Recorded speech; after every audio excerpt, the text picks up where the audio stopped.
Today, we are talking about how much money you're really going to make in 10 years with one rental property, because we have this rare opportunity where JWB has recently sold a property that they've owned for exactly 10 years. And unlike most businesses, JWB eats their own dog food. What I mean is not that they have weird tastes in cuisine. I mean that they succeed based on the same things that help you succeed as well. So it creates this like moment where we can look at exactly what the outcome you were looking for 10 years ago, what the outcome you created 10 years later, and then future pace into like what happens if you want that outcome today for 10 years to go.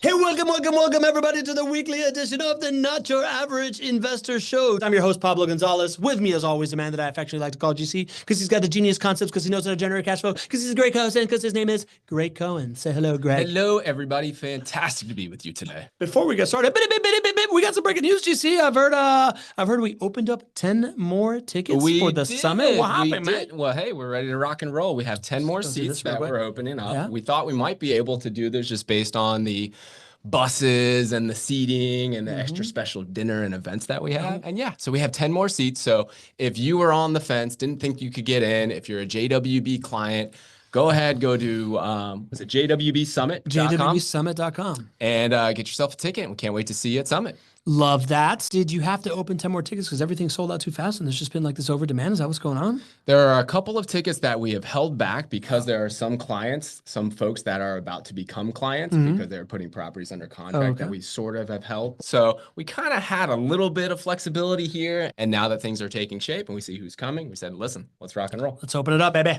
All right, I like that. Another big breaking news. This is a graphic that everybody has seen a couple of times if you follow the show. It's this impact that we're all making out here, this community that we have, this top line of investors that have made $2 million plus in profit, has been 3, it's been very close to 4 for a little while. We've had this 38 over here of 1 million plus, but we got some new members of the 500K, the $500,000 club, do you see? The $500,000 club, yeah, tell me more about that. There are 8 new members in the $500,000 club with JWB. That means they've generated over $500,000 with their turnkey rental property portfolio. So we're excited for their success. We're excited for all of our success here.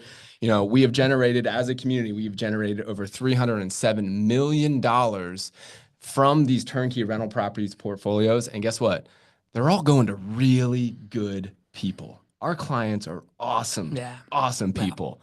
And this goes to furthering what makes you happy in your life, whether that's taking care of family, whether that's taking care of charity, whether that's doing great things for your community, sending your kids to college.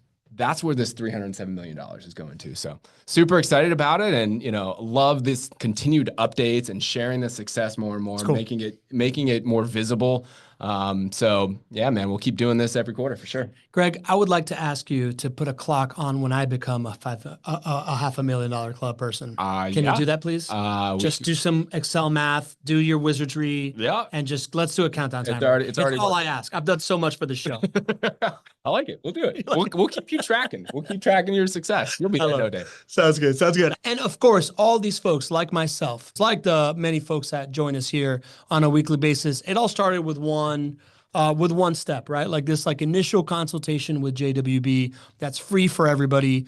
You can either call JWB 904-677-6777. You can shoot them a text and they'll text you back at 904-293-0341, or you can schedule an appointment with chat with JWB.com.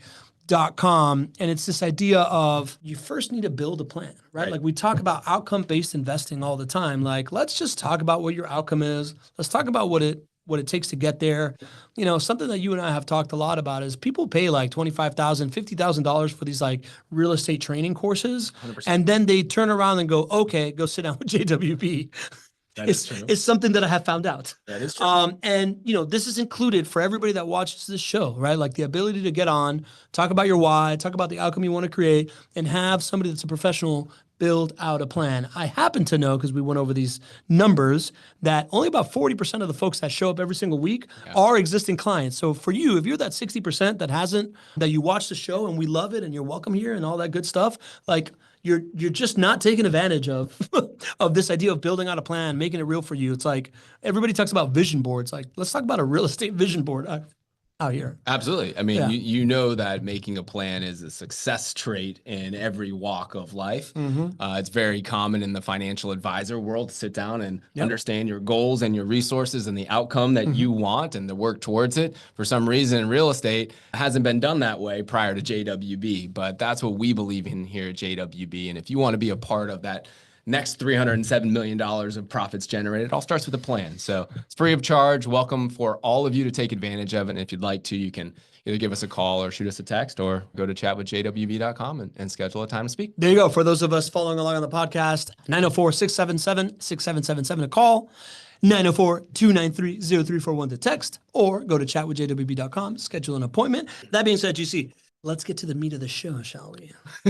Yes. What we call the topic du jour. The topic of the day. Are you ready? I don't know if I can look at you. Is it freaking you out? I mean, kind of. All right. 10 years ago, you and your partners decided to buy a property, or buy probably a group of properties is what I'm guessing that's in here. You had an outcome in mind. That's what made JWB different, this idea of outcome-based investing. You have achieved a certain outcome today, which is why we're talking about it. And then we're going to talk about what it looks like for somebody that wants to create an outcome, starting now. Right. So let's start 10 years ago. You're trying to create an outcome. What happened? What were you trying to create an outcome of? If it's okay with you, yes, I'd like to go even a little bit farther back, because this idea of buying rental properties started day one when I read Rich Dad, Poor Dad and read this book that changed my life. And so initially when we started this company, it was very intentional about building a company that we loved, but also building an army of income producing assets for ourselves, AKA a rental property portfolio.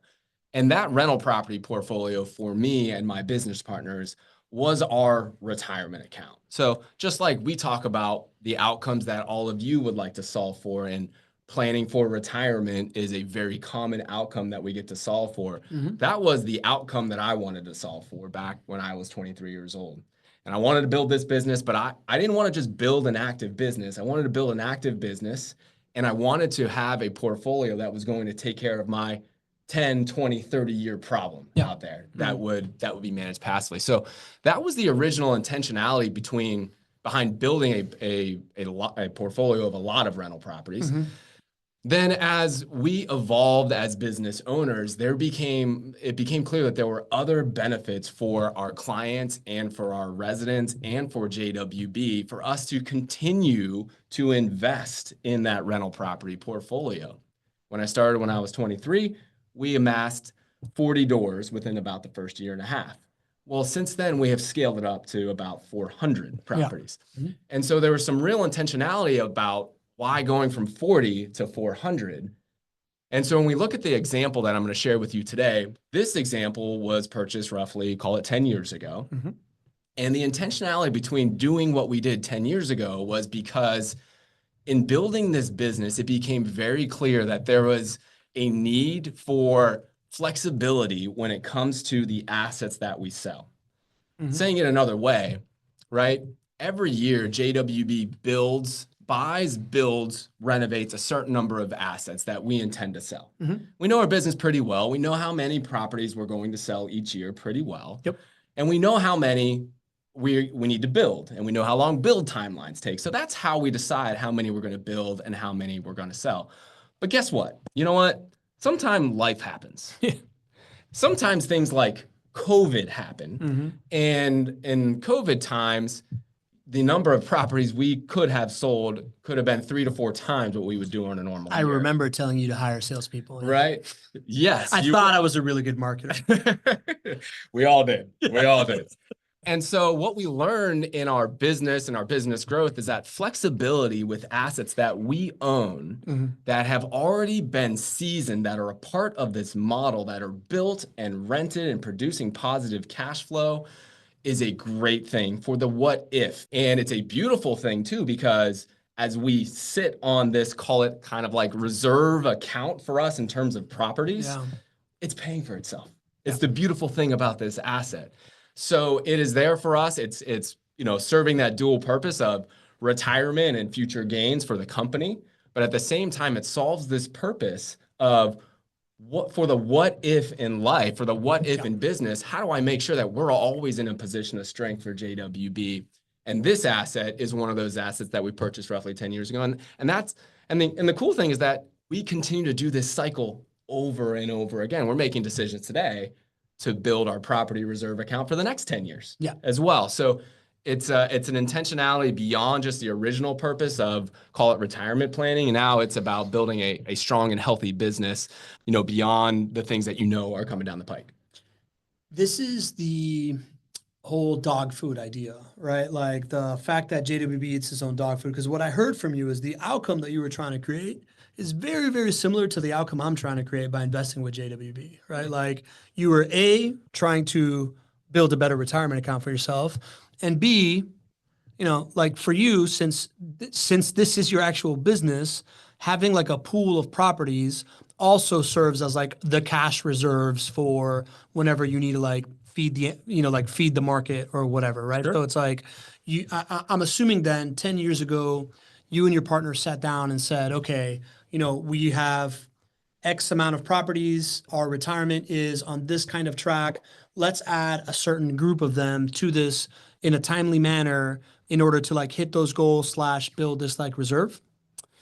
I wouldn't say it was in that order of operations. We looked each year in business planning and said, how many assets do we have? How many do we intend to build today? Yeah. How many do we believe we're going to be able to sell in the next year? And what do we have left over? And what do we do with those? Yeah.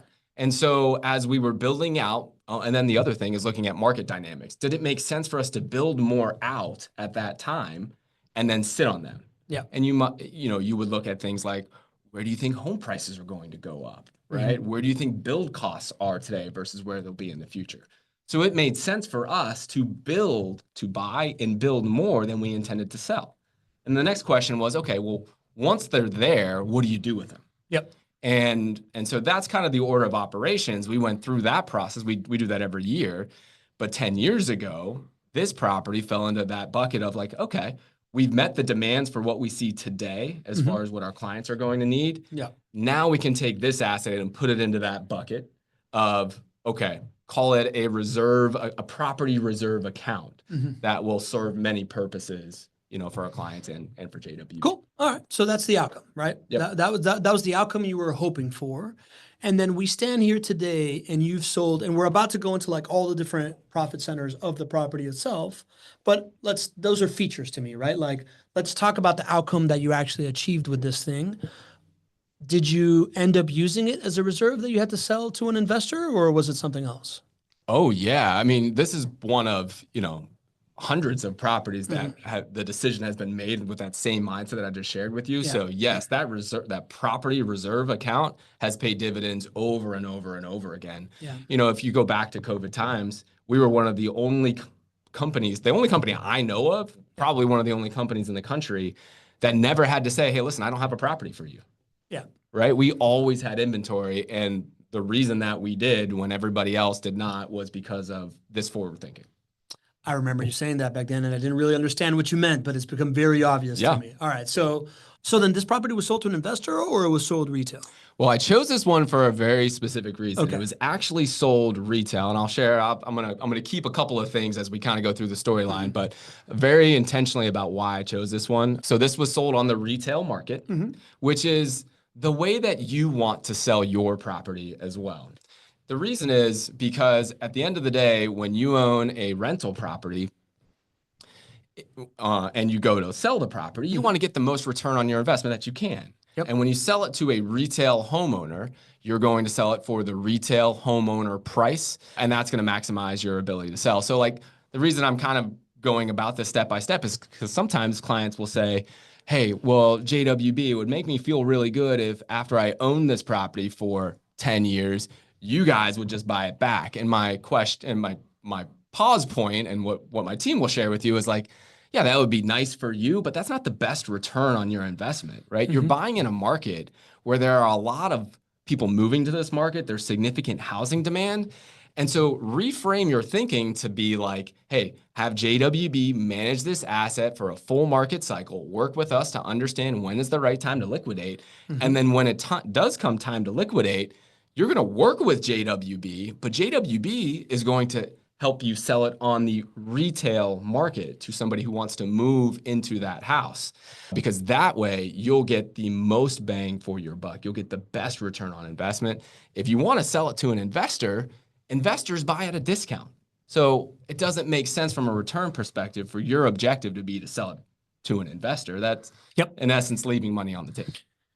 We've talked about this a bunch, right? People always ask this in the chat. Do you ever, like, will I be able to sell my home to another investor if I wanted to? And this is what you talk about, right? Like this idea of like, yeah, you can if you don't want top dollar for it. Yeah, exactly. Right? Like we have an internal JWB Realty is here so that you can maximize your return on investment and sell it to the retail market when that time comes up. So back to dog fooding, right? This is you picking out a property that you sold to the retail market because it's most like the type of decision that me as an investor will make if I was to sell it. Exactly. Right? Got it. All right, cool. So let's talk about the outcomes that you created, man. Let's hop into this thing, right? So this is the actual property that you had purchased 10 years ago in October 6, 2015. For those of you listening and the podcast, it's just a regular looking house, right? Like nothing special here. It's a JWB widget, single family home. Purchase date of 10/6/2015, sold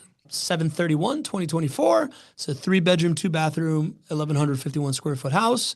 You bought it for $143,000 10 years ago. God, I wish I could do that right now. And you sold it for $352,000. You owned it for 8.8 years. Anything to call out here, GC, or should we just jump straight into the profit centers? That feeling that you just had there is, I wish I could do that now. Guess what? 10 years from now, you're going to be saying the same thing about today. Yeah. All of you are going to be saying the same thing for today, because when we bought this property for $143,000, everybody said 10 years ago, I wish I could have bought that. Yeah. It is the cycle of real estate. Psychology of real estate. It happens. So we struggle to understand that this is the most consistent asset class when it comes to appreciation. And we struggle to make the connection between taking prices today, plugging in that appreciation rate, and seeing what the value will be in 10 years. So that feeling that you had, I like it, appreciate it, but just know it's the same feeling you'll have in 10 years. It'll happen again in 10 years. I remember feeling that in Miami multiple times of just like, oh man, Little Havana, really? Something for $300,000 in Little Havana, right? Like, and now those are $1 million bucks. Right? So anyways, keeps going up. We talk a lot about the 5 profit centers, right? And we like to lay them out in this pie chart, right? So 5 profit centers being net rental income, how much your property pays you pays you over time in cash, minus expenses, your tax savings, self-explanatory, principal pay down, right? How much your resident has paid down the loan for you, home price appreciation, which, spoiler, it's the biggest piece of the pie, and then inflation hedging, right? So like kind of like how much you are not losing or gaining against inflation. And when we break this one out, we see what we always see, the Pac-Man principle. We see that home price appreciation here in green makes up the majority of the pie, and everything else is just the mouth of the Pac-Man. First question here, GC, why is principal pay down 0? That's a really good question. So that goes along with the debt. So the debt that we chose to put on this property was actually interest-only payments, which means that it does not pay down the principal. So the debt is actually, the principal pay down is actually 0 because of the type of loan. Got it. So this is interest-only. I guess you would also be having, oh no, never mind. I was going to get too smart for myself here. Next thing I see here is average home price appreciation of 8% per year. Normally we talk about 5% per year here in Jacksonville. How come this is 8%? Well, that's what the market did. And so we always underpromise. We aim to underpromise and overdeliver. And when we think about the projections that we use as far as what did we assume home price appreciation would be each year, roughly 9 years ago when we bought this property, we didn't put in our numbers 8%, right? We would have assumed something roughly around 4.5% at that time. So this is just an example of when you buy in a market where population and median incomes are growing and going up, you're setting yourself up to underpromise and overdeliver to yourself, and you're doing it in the profit center that has the biggest impact for you. And so that's what you've seen here. There's a direct relationship here between 8% home price appreciation each year. That's almost double what we would have expected. And then the Pac-Man principle. Yep. Even, as you can see here, normally you have between 60 to 80% of your total wealth pie driven by home price appreciation. And that's when you have normal home price appreciation. Well, when you under promise and over deliver for yourself and you have more home price appreciation because you chose the right market, well, that Pac-Man gets larger. You can see here that roughly 91% of our returns came from home price appreciation on this property. Got it. And for a friend that's listening to the podcast, I haven't really said this yet, but basically in just under 9 years, this rental property generated $164,000 plus in profits from a total acquisition and liquidation cost of $25,000. That number of acquisition cost of $25,000, Jag is calling it out in the chat. Oh man, I would love that too, right? That's that similar psychology of wish I could have bought something for 130 grand or no. I totally understand where you're going, Yeah. Jag is going. So let me explain it a little bit more. When I'm saying acquisition and liquidation cost, that's not the initial investment. Oh, okay. That is not the initial investment. Okay. So those are fees for when you bought it and fees for when you sold it. Exactly. Got it. So that is your closing costs, your selling, holding, and closing costs. You can think of things like real estate commissions when you sell the property or closing costs and things of that nature. So probably could have been a little clearer on that, but those are the costs that come along with buying and selling the asset. Are the interest, I'm seeing great questions in the chat. If y'all could use the Q&A, it would be better because I might lose it because it moves, but I'm going to try to just get to them real quick. Adam Coletta is asking, are the interest payments included in the total acquisition and liquidation cost? I would assume that that's covered in net rental income, right? Exactly. Okay, explain that. Yeah, to calculate your net rental income, you take your gross rental income. And I happen to remember this because I put all the numbers together on it, right? We generated about $131,000 in gross rental income over these 9 years on this asset. Well, we had about $118,000 in costs that come along with that. So think of things like interest payments, which was the question right there. Rental expenses, maintenance costs. Marty Quinn asked about maintenance costs. So maintenance costs is in there. All included there, right? Property taxes, insurance costs, all of those things. And all of these things are laid out for all of you when you make investment decisions to buy an asset.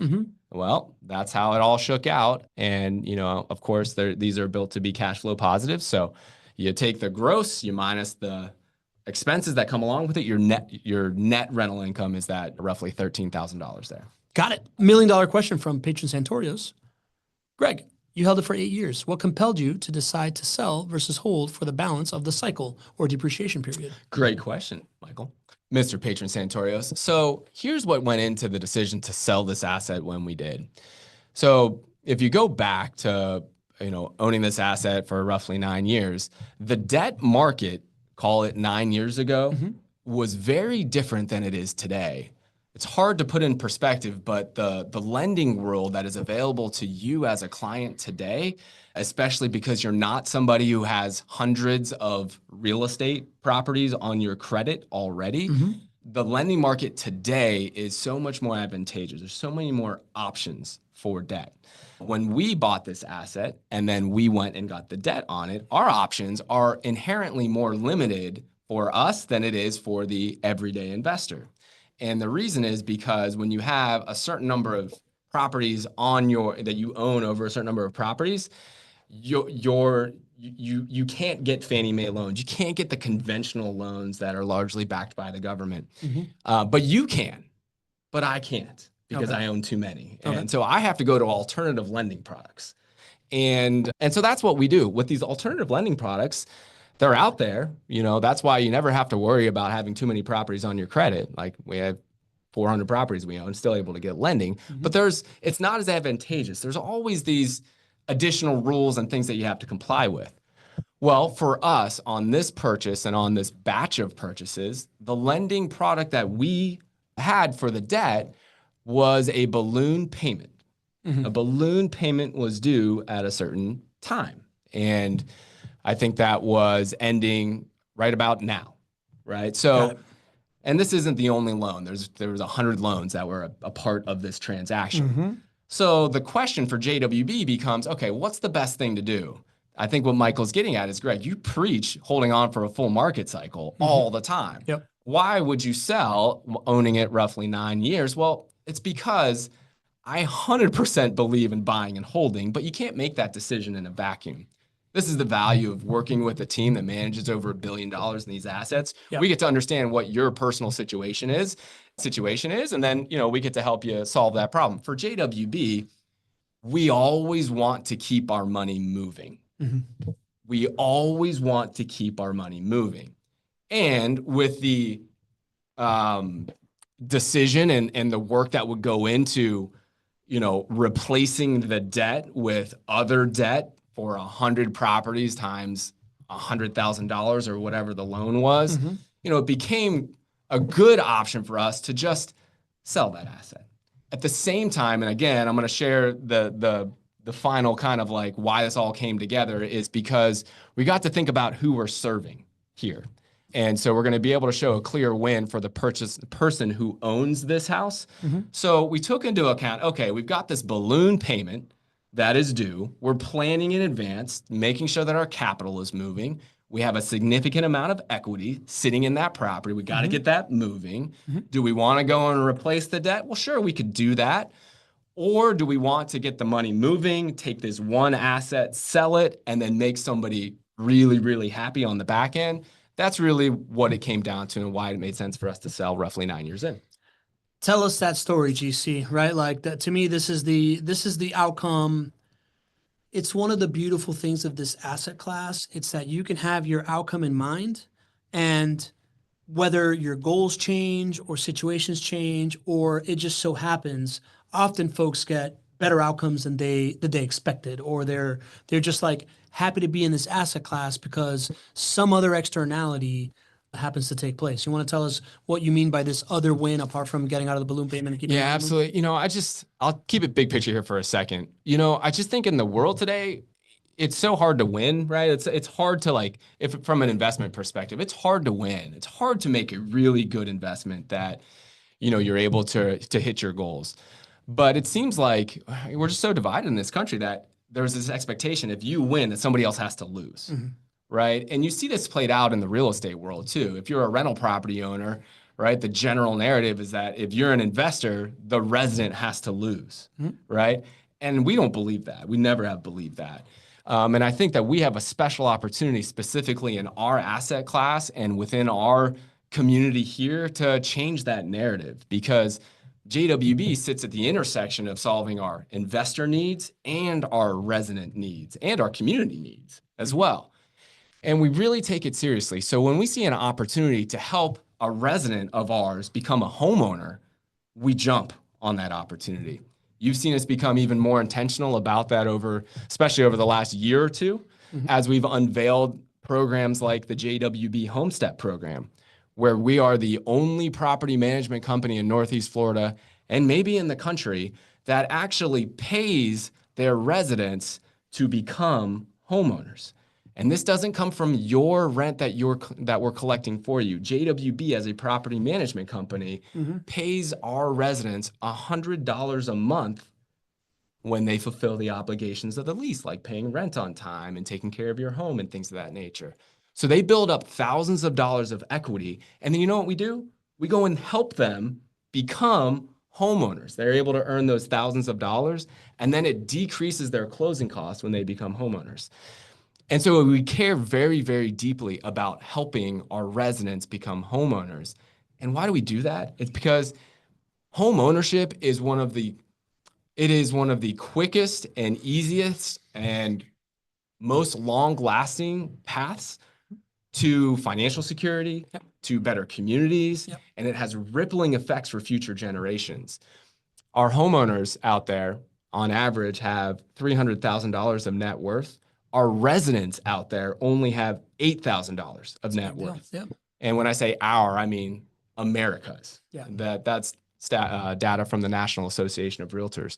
So when you see an opportunity to help somebody as a resident, as a renter, go from an average of $8,000 of net worth to becoming a homeowner and earning and having potentially $300,000 of net worth, you take it if you care about those folks. And so we've aligned a lot of our business to make sure that everybody can win here. Just sharing that was the mentality behind why we do what we do. And it became a very easy decision on this one property here to make that dream a reality for our renter. So JWB's own renter was the person who bought this home. And not only were we able to help that person become a homeowner, we package all of these services to help that person actually accomplish the goal of homeownership. So like, for example, here, down payments are hard to come by for all of us, right? Especially for renters, right? Well, we are experts in the down payment assistance and grant programs that are offered here in Jacksonville. And so this homeowner here was able to walk into this home and they had $17,000 of their down payment granted to them in down payment assistance. This was us being able to secure this from the city programs that are able to do this. So $17,000 of their down payment was supplied for them because of our services to help them become this homeowner.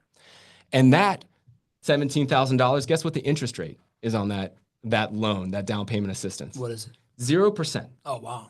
So that's just a grant. It is a grant. It is a 0% interest, no payments loan that is given to this first-time home buyer, our resident. Yeah. Right? It only has to be paid back when they sell, which I hope is never. Yeah. So when you see an opportunity to do well here, sure, we did well financially, but I think there's a real yearning in this country to do well and to feel really good about it too. And that matters to us, and I hope it matters to you too. So this is a great example of how everybody can win, and we don't have to fall victim to this narrative that there is an adversarial relationship between a property management company or a landlord and a resident. We can empower everybody to win here, and this is a great example of doing that. So if I was to summarize that as quickly as possible. Sorry, I went on a little bit of a tangent there. No, listen, man, I believe so much in everything you're saying. We talk all the time about the economic flywheel of Jacksonville and how, you're working on every level of the economic flywheel, from improving homes to improving neighborhoods to improving downtown to attracting jobs to raising the median income. And the number one way that you can make sure that people don't get left behind is to plug them into that economic flywheel via home ownership. I've also, as you know, been on the board of Habitat for Humanity in the past. I'm very familiar with the idea that the number one thing that breaks intergenerational poverty is home ownership. 100%. And getting people a hand up in that world is, like the number one thing that you can help them with in America, statistically speaking, and getting them prepared and helping them through these like home ownership, down payment assistance programs, and like teaching them how to maintain a home and all the things that I know JWB does in the background, but we don't really talk about a lot, plus the Homestead program and all these different things. But if I was to summarize the answer to Michael Santoris' question, is you had a balloon payment to pay off, and that incentivized you. You like keeping money moving because it is your business model, and you're a financial engineer, and you also had a unique opportunity to make one of your residents a homeowner through the assistance and all the things that you're making. Bingo. Okay, super. I'm glad we got to the bottom of that. Real quick, before we now talk about, so that was 10 years ago, right? Like, let's get into what it looks like today, what outcomes you can achieve. But I just want to answer a couple of questions here from the community. What was your, Anonymous at 10 Day asked, what was your cash on cash return on this? Do you know? Close to infinite, we'll call it. Okay. So, we talk about how we're financial engineers, and this is how I try to teach and share with all of you. You got to realize JWB borrows money from our clients as private lenders. And then we use that money to then build this asset where everybody can win. We extract a profit on it. And then we move that private lending money to the next one, to the next one, to the next one. It's the reason that we're able to do the type of scale that we're able to do. It's because we're masters at using other people's money effectively. When you use other people's money effectively, your return on your investment becomes infinite or close to it. So we leverage our assets, and then we move that money, just like we talked about. Keeping our money moving is an important thesis and business practice for us. So I didn't put the return on investment calculator there because I thought it might distract, but at the end of the day, leveraging other people's money will continue to keep your return on investment high, and there are ways to do it where you can do it responsibly. And that's, one of the success principles for JWB. Nice. All right. Two of the similar questions. One is by Hall of Famer first baseman Jim Kirko and also Ronald Thwing. What was your down payment amount on this? Do you remember if it was like 80% financing, 75% financing? So you got to understand it's different for JWB than it is for our clients, right? So JWB buys a house that is either a piece of land or it's a house that is in severe distress. So this is where it's different for us than it is for you. Yep. And what JWB does is it buys that distressed asset or not built out asset, and then we borrow funds to go and build that asset out. And so, our down payment structure is not going to be our client's down payment structure. We get private lending that we then use those funds to build that out. In essence, we have very little or no money of our own into each asset. Yep. And then we turn the assets over and over. So my example of sharing it with you as the company is going to be different than what you would experience.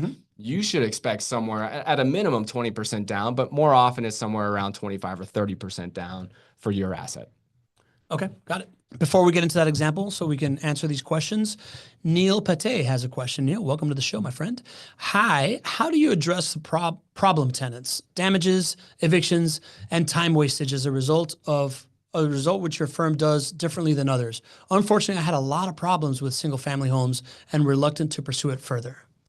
Well, Neil, I think you're in the right place. Thank you for being here. It's not uncommon that people have had struggles. I think the desire to get into owning single-family rental properties is there, but the execution for many people outside has not been great, and it keeps them from this asset class. So I think you're in the right place. How do we do it differently? I think it starts with goal alignment. It starts with the fact that we're vertically integrated. And if you can keep one thing in mind when you're making a decision to invest in rental properties, keep in mind that the person that is selling you the house must be the person or the company that is collecting the rent. Yep. The person who's selling you the asset needs to be the person who's delivering long-term. And for JWB, property management is under one roof, just the same as sales and construction and every other part of our business. And what that does is it creates an environment where we must perform. There is no place to hide. There is no blame game because it is all internal. And what I share with you as far as how we're going to take care of your money, there's no one else to blame. It's just us if it doesn't work. Yep. And that leads to thousands of better decisions. And it's something that for any client out there, any investor out there who's thinking about buying a rental property, make sure the person who's selling it to you is literally the same company as the person collecting the rent. Gregg, you and I were talking about it this weekend. And to me, we talk a lot about vertical integration. I think it makes a lot of sense if I'm thinking about it from Neil's standpoint of, okay, if I've had problems with this in the past, was I, buying this deal off of a provider that then introduced me to a property manager that then didn't live up to expectations? Are they under-promising and over-delivering? And vertical integration is one way to say it, right? Being all under one house. Like you've created this operation that does everything from land acquisition and banking for a long time to inventing build-to-rent, single-family homes, to being able to acquire assets, remodel and operate them, to having a property management company in-house, to having a portfolio management division that allows you to pace yourself and understand the portfolio you're building and stuff like that. I summarize it all as you have taken extreme ownership of the problem. That is my answer to Neil, right? How do you do it differently? You have gone through the lengths of making sure that all the different joints in this process possible you can own, as opposed to how do you make a sale? You incentivize your team from top to bottom on how can we not just sell these homes, but how can we keep these clients as part of the family, continue to serve them for 30 years. That's how I would answer Neil. Well said. Okay. All right. That's a little preview of what we're going to talk about during the summit. All right, GC, let's talk about the next 10 years. Okay. If somebody was to say, hey, cool, you did this 10 years ago. That's great looking in the past. What does it look like today? I'm talking about my money today. Let's talk about that right now. This is in real time. We're going to be doing this show 10 years from now. We're going to look back. We can reference this show in real time. I'm telling you, this is how it's going to play out if you are to purchase a JWB rental property. This is one that is currently available here on 31st Street. Estimated rate of return, somewhere between 9 to 10%. This one happens to be 9.6%. $213,000 purchase price, built in 2024, 4 beds, 2 baths, 1,184 square feet.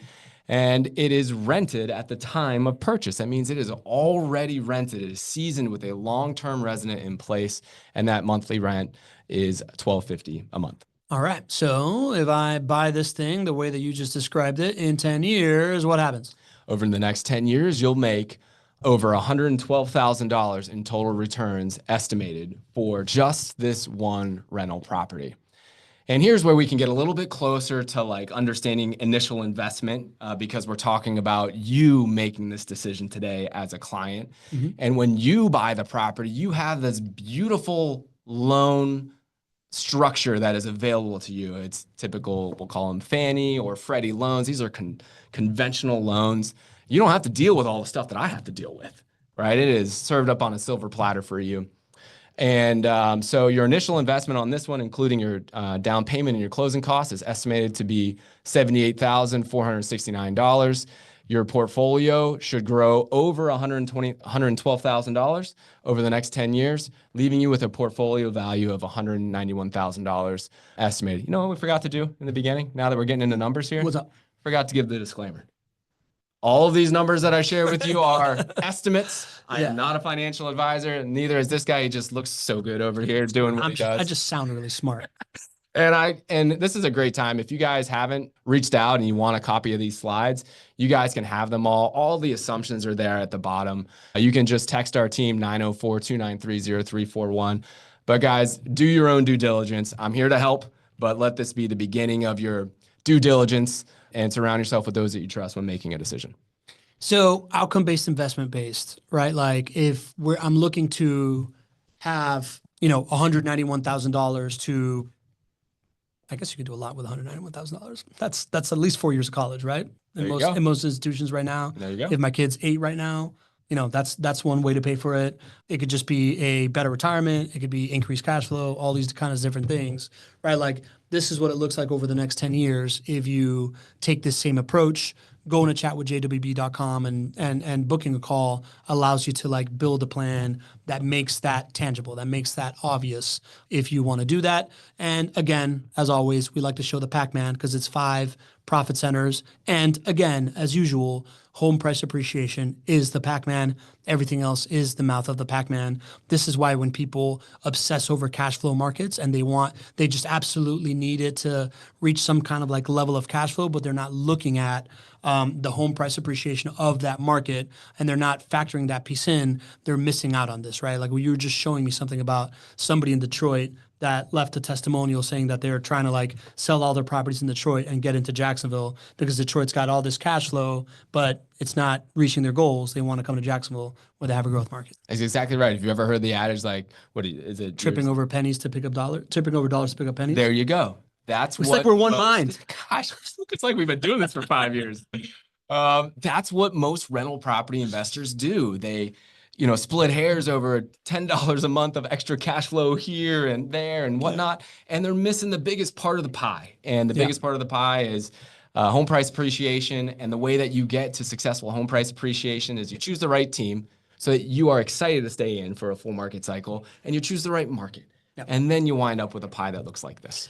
Love it. And we got a couple more questions we're going to tap into. Neil's got a follow-up that I really want to dive into. So that's the key. That's the key to wealth here, right? Home price appreciation. That being said, right now, minimum investment in the JWB portfolio is right around 50K plus. Estimated IRRs is 9 to 10%. Interest rates right now, folks are recently closing at 5.65%. That is less than most people right now. Absolutely. Yeah. And that is because there's a couple of incentives out there, right? That is because of incentives, but also just our lending network, right? This is a lending network specific. They have to be approved to be a lender of JWB, and they have done hundreds, if not thousands of loans for our clients. And so you do get better rates just simply by being a JWB client. And in addition to that, I think you want me to talk about some incentives, don't you? Yeah. We do have some really special incentives, guys. We have up to $13,450 of incentives, and these are offered for all purchases in the month of February. And so we have a lot of our friends who are going to be at Summit. So guys, there is intentionality behind the incentives that we're offering today because these are going to be available, through the end of February, which is when Summit is. So we're excited for all of you to continue to add to your portfolio, and you'll be able to talk with your portfolio manager about that today and all the way through Summit. But guys, here's the deal. You got up to $13,450 of incentives. Every purchase receives between $4,000 to $6,000 as a maintenance credit per property. And what this means, it's a property management incentives. It means on your first statement, you receive a check for between $4,000 to $6,000. And if you're asking why is it between $4,000 to $6,000, it's because it's equal to 2% of your purchase price. And so, yeah, so you get that $4,000 to $6,000 right off the bat. And we know that the biggest pain point for you as a rental property investor will be, Pablo? Maintenance And vacancy. And so this $4,000 to $6,000, think of that as your piggy bank to account for that, because it is going to happen over time. Now you can pay for it with this incentive. In addition, we are also waiving the initial tenant placement fee. So this is about a $1,450 value, and that's per property. No limit to the number of properties that you can purchase by doing this. And we do have a 3-pack bundle incentives. Bundles. I think we are definitely the MVBs now. Most valuable bundle. We are. Oh, yeah. Because especially of the Chiefs' Sunday. performance. Yeah, I think we are now. So for clients that start with a plan and want to move a significant amount of capital over and purchase multiple at one time, if you purchase 3 or more at one time, you get an additional $4,000 to $6,000 off, which will decrease your closing cost and initial investment. There you go. We're going to dive right back into the questions. But again, the way you get started, you can call, which is 904-677-6777, text 904-293-0341, or just go online and schedule an appointment at your convenience. Chat with jwb.com. Again, free service is not like it's a slow process to do this, right? It's first figuring out, it's very different than most other experiences. It's first figuring out if this is right for you, right? Like, what are you trying to achieve here? Does this actually fit? This isn't like a get rich quick scheme or anything like that.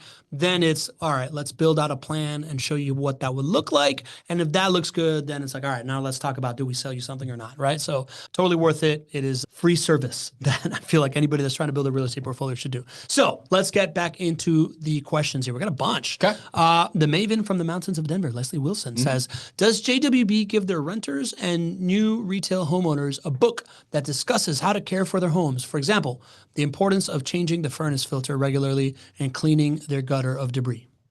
I'm not sure about that. I can ask the team. I'll write it down. I know that there are certain requirements that you must give, especially to homeowners. And I don't know if that type of material is covered in there. So I'll write it down and get back to you soon. Okay. Phil Caparuso has a question. I read through the email that Gregg sent out with info regarding the rental property metrics. Great stuff. JWB manages my properties, so I am invested. My only concern for the long term is the size of Jacksonville, geographically speaking, and the amount of land available to be developed, thereby increasing the supply and therefore influencing pricing. Does the city of Jacksonville have any limitations on new construction? Can you shed light on this concern? Phil, first of all, thanks for being a client. Thanks for being here. Totally understand where you're coming from as far as you're concerned that, while we have been undersupplied in housing, you're saying, listen, Jacksonville is a place where you have a lot of land that can be developed. And if a bunch of builders come in and start to build a ton of homes, well, then that could flip on its head and we could have a ton of supply, not enough demand. And then he's concerned about pricing going down. So I understand where you're coming from. I love that you're thinking along those lines of understanding how pricing works. The great news, Phil, and we shared a little bit about this on the last quarterly market update, is that we are still way undersupplied when it comes to single family homes in Duval County. The best way to keep a handle on this and for you to have peace of mind is to keep tuning into this show, especially the quarterly market updates, because that's where I do a deep dive specifically on months of inventory. Months of inventory is one of the best ways to measure the amount of demand that we have and the amount of supply that we have, the amount of people buying homes and the amount of homes that we have on the market. You would start to see significant increases in inventory if the number of homes that was being built skyrocketed, and you would start to see months of supply change. At last look, I believe our months of supply is about 4 right now. And to put it in context, between 6 to 7 is normal. lower than 6 is a good sign as far as pricing stability and pricing increases. So I love where your head's at. I would say keep tuning in. I'll continue to share the data with you, but we don't have any concerns of that now or anytime in the near future. There you go. Jacksonville continues to be a growth market. Neil Pate has a follow-up question. He says he did go with a similar vertically integrated, same issues, unfortunately. Problem is the property management department. GC, how do you all do property management differently? Well, sorry that you had that experience. Neil, what I would suggest is that you jump on the phone with my team and we can go through an in-depth conversation specifically where your challenges are, where your pain points are, and what does JWB do to solve the problem. But what I would just say right off the bat, here's another kind of, it's a layered thing. First, are they vertically integrated? Then what do they do to show that they win when you win? Yeah. Okay. So here's an example. Most property management companies out there only sign 1-year leases. But I know as an owner of rental properties, and because I manage all of your rental properties and I see how your returns are generated, I know that long-term tenant stays are the key to success for you as a rental property investor. But the question is, why do property management companies only sign 1-year leases?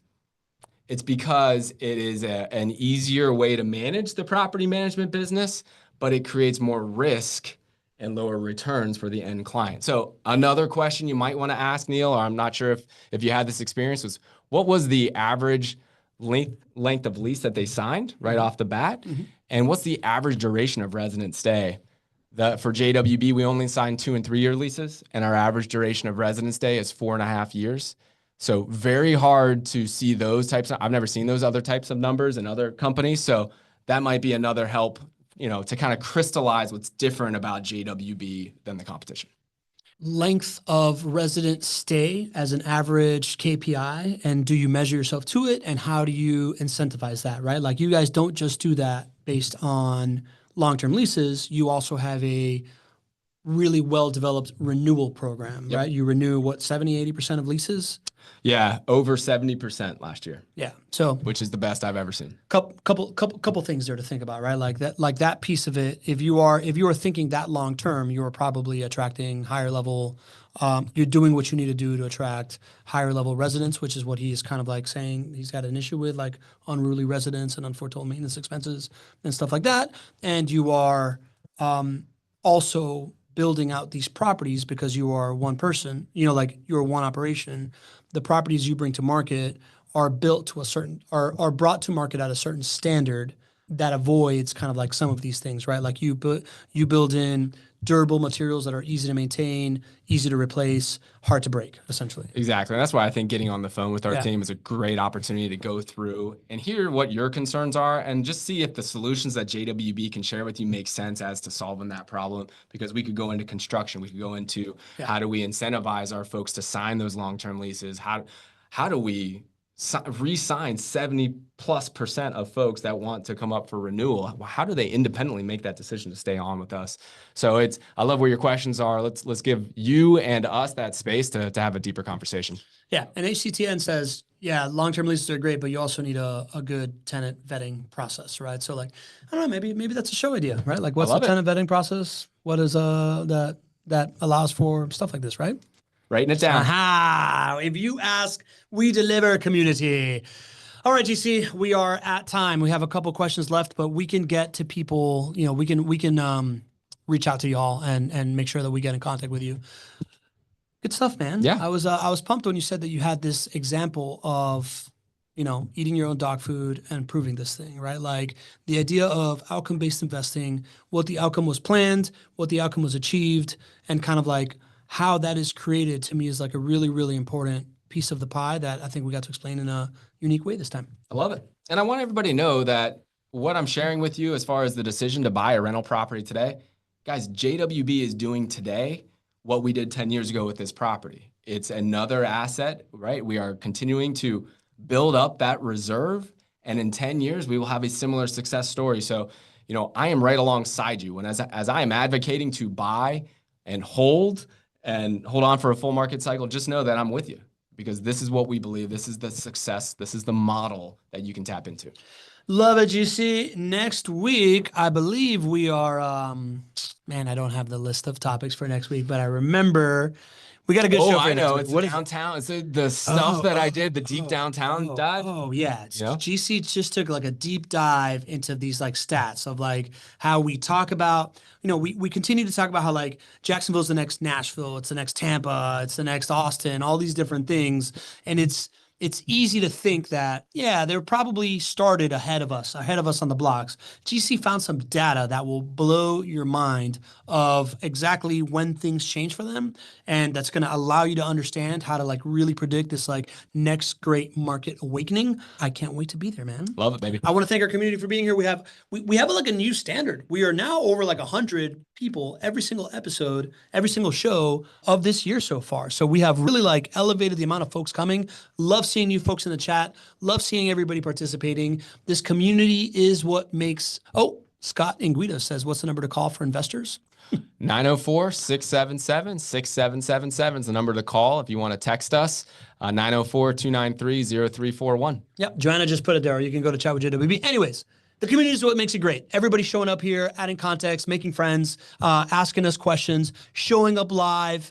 It never ceases to amaze me that we have 100 folks that take an hour of their day on a Tuesday to just be here, be educated, connect with each other, and eventually show up at summits like we're about to have, which is going to be a great success. So never take that for granted. Thank you so much for being here. From now till then, do you see any piece of advice for people? Don't be average. See you on the next show. See ya.